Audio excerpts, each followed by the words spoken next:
The devastating thing was watching family members learn that their loved one was not in the hospital and was therefore likely still in the club, unfortunately having died from this incident.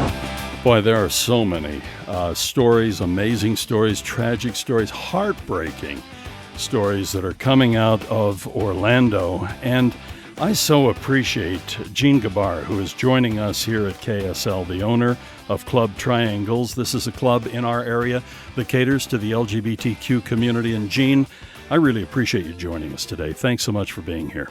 Thank you for letting me.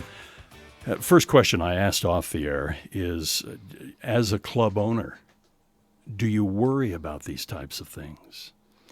And I responded, since the day I've opened, I've always worried about these type of things.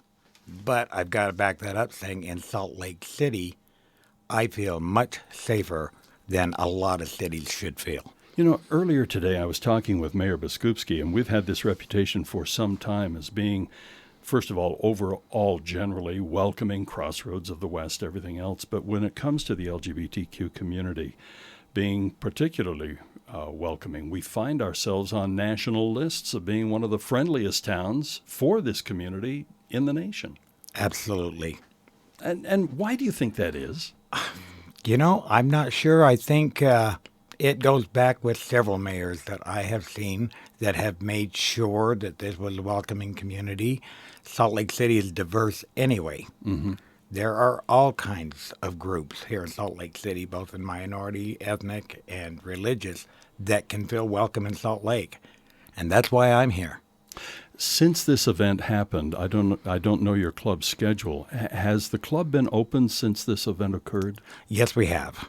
And what was the temperament in the club? Boy, yesterday was a very somber but exciting situation where we could all come together. People kept saying they came in because they needed the comfort of their friends.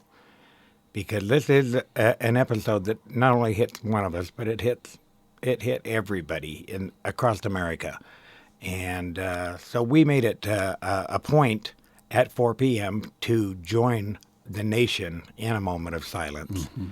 And that seemed to be important to a lot of our patrons. Yeah, a chance to gather together, and there will be vigils, all kinds of things. We're going to be talking with Troy Williams coming up about a vigil that will be held later on today.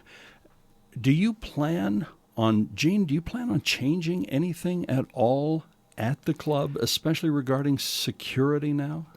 You know, I just really don't want to become a police state, if you will. But we will be making, we already have implemented a change. As a matter of fact, there is a sign now at the front door. There's a picture of it on our group so that, I could warn customers. And so far, we've gotten a positive result that people bringing in backpacks, gym bags, grocery sacks, whatever they might have, because they stop off of tracks and, mm-hmm. And visit the club and they have their stuff with them, we're going to ask that we can inspect that. Yeah. And just make sure that it's a safe item to bring in. In this day and age, that's not unreasonable, whether you're going into a jazz game and somebody has a purse, or you're going to the screening of a movie before it's been released, same thing, or whether you're going into the Mormon Tabernacle Choir Christmas concert. You know, the bags are inspected nowadays, or in some cases just not allowed. Right. Well, we have in the past tried not to allow them, but we realized that a lot of our patrons, that is their way of life, traveling from place to place. They have their backpacks and such, so that we would check them.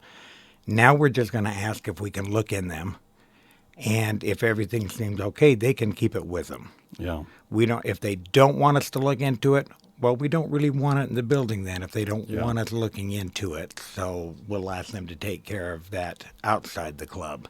Gene, I appreciate you joining us today, and I hope you'll give our best to your friends and, everybody, every American today has a broken heart over this incident. It doesn't matter whether it's an elementary school. It doesn't matter whether it's Virginia Tech. It doesn't matter if it's the Naval Yard. These things are unacceptable under any standards, and this one over the weekend has just shocked us all to our core. And thank you for being our guest. Thank you.